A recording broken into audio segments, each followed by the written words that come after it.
ڕۆژی دووشەممە پیشەنگایەکی ئۆتۆمبیل لە شاری دیترۆیت بۆ باشترین ئۆتۆمبیلی ساڵ ئەنجامدرا.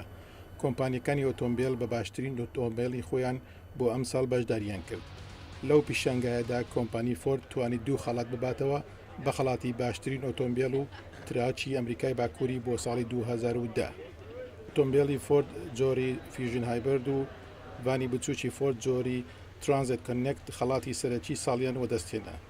سەبارەت بەو ڕێزگرتنە مارکفیلدی فۆرد وتی چەند ساڵێک لەمەوەبار ئێمە وتمان دەمانەوێت بگەڕێینەوە بەرزی کاری ئۆتۆمبیلەوە و ویستمان ئەو کارە بە ڕێگەی ئەو ئۆتۆمبیلانە بکەین کە لە ڕووی چۆنێتی و سیستەمی سوتەمەنی و تەکنۆلۆژی و سەلامەتیەوە زۆر باش بن و ئێستا هەروەش هەست دەکەین. ئێمە زۆر سەربەرزین کە ئەم خەڵاتانە بۆ ئۆتۆمبیلەکانی جۆری فیوژن هایبرد و ترانزیت کۆنێکت بە ئێمە ببەخشدرێت. لەوەتەی ساڵی 1994ەوە سێم جارە کە کۆمپانیەکی ئۆتۆمبیل هەردوو خەڵاتەکان بباتەوە.